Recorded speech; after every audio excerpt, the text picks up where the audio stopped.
ఈ file open చేయొద్దు, ఇదే ఆఖరి హెచ్చరిక అని ఆ కేసు ఫైల్ మీద రాసి ఉంది. ఇంతకీ ఆ ఫైల్లో అంతగా ఏముంది?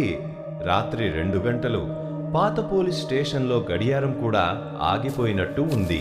గోడల మీద పాత రక్తపు మచ్చలు, పగిలిన కుర్చీలు, ఇవన్నీ ఎన్నో నిజాలను దాచుకున్నట్టు ఉన్నాయి.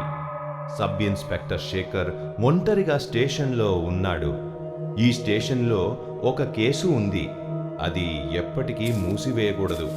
స్టోర్ రూమ్లో అతను చివరి ఫైల్ తీస్తాడు. Case number 13 closed by suicide అని రాసి ఉంది. ఫైల్ ఓపెన్ చేసిన క్షణంలో ట్యూబ్ లైట్ ఫ్లికర్ అయింది. గాల్లో చల్లదనం పెరిగింది. లోపల ఉన్న డెత్ ఫోటో చూసి అతని ఊపిరి ఆగిపోయింది. చనిపోయిన వ్యక్తి ముఖం శేఖర్దే. ఇది భ్రమ కాదు కదా అనుకునేలోపే ఇంటరోగేషన్ రూమ్ నుంచి ఒక పెన్నేల మీద పడిన శబ్దం. శేఖర్ లోపలికి వెళ్తాడు. అక్కడ రికార్డింగ్ టేపు ఒక్కసారిగా ఆన్ అవుతుంది. తన స్వంత గొంతే వినిపిస్తుంది. నేరం ఒప్పుకుంటున్నాను, నన్ను నేనే చంపుకున్నాను అని.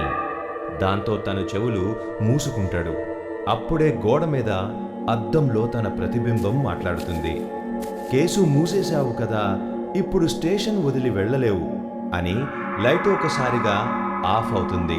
ఉదయం పోలీసులు వచ్చినప్పుడు ఇంటరోగేషన్ రూమ్లో ఒక శవం ఉంది. ముఖం కనిపించదు.